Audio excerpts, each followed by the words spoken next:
Hello friends, good evening, happy Republic day. Just একটু সময় চেয়ে নিচ্ছি, খুব বেশি সময় কিন্তু নেব না। আজকের বিষয়টি প্রত্যেকটা ভারতবর্ষে জানা উচিত। আজ 26শে জানুয়ারি প্রজাতন্ত্র দিবস। 26শে জানুয়ারি এবং 15ই আগস্ট এই দুটো দিনই আমাদের কাছে অত্যন্ত গুরুত্বপূর্ণ। এই দুটো দিনেই সরকারি বিভিন্ন অফিস, স্কুল, কলেজ ও অন্যান্য প্রতিষ্ঠানে জাতীয় পতাকা তোলা হয়। কিন্তু এই দুটি দিনে জাতীয় পতাকার প্রতি শ্রদ্ধা, ভক্তি ও সম্মান জানানোর পদ্ধতির একটু পার্থক্য আছে। কি সেই পার্থক্য একটু জেনে নেব। প্রথমে দেখে নিব স্বাধীনতা দিবসে কিভাবে জাতীয় পতাকা উত্তোলন করা হয়।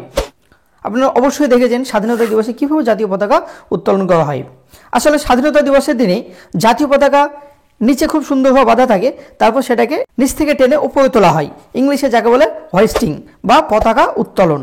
আর প্রজাতন্ত্র দিবসের দিন জাতীয় পতাকা নির্দিষ্ট ভাঁজ করে লাঠি বা দণ্ডের মাথায় বাঁধা থাকে, নিচ থেকে টেনে শুধু মুক্ত করা হয়। ইংলিশে যাকে বলে আনফার বা উন্মোচন। 1947 সালের 15ই আগস্ট ভারত স্বাধীন রাষ্ট্র হিসেবে আত্মপ্রকাশ করে, তাই পতাকা নিচ থেকে উপরে তোলা হয়। এবার জেনে নেব কেন এই পার্থক্য।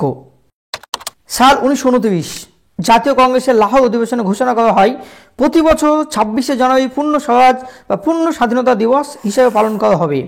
সেই মোতাবেক পরাধীন ভারতবর্ষে প্রতি বছর 26শে জানুয়ারি স্বাধীনতা দিবস হিসেবে পালিত হতো। তারপর ভারত স্বাধীন হয় 15ই আগস্ট 1947। তারপর থেকে সেই 26শে জানুয়ারি আর পালন করা হতো না। তো তারপর কি ঘটলো?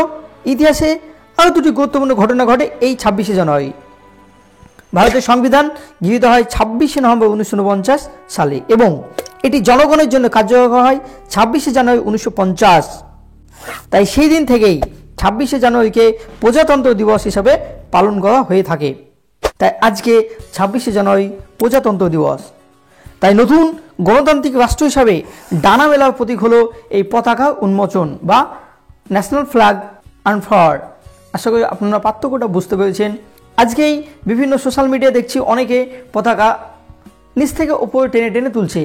এটা খুবই খারাপ লাগে যে আজকে 75তম প্রজাতন্ত্র দিবস, তবুও অনেকেই এই বিষয়টা জানে না। আশা করি আজকের পর থেকে আর ভুল হবে না। থ্যাংক ইউ, ধন্যবাদ।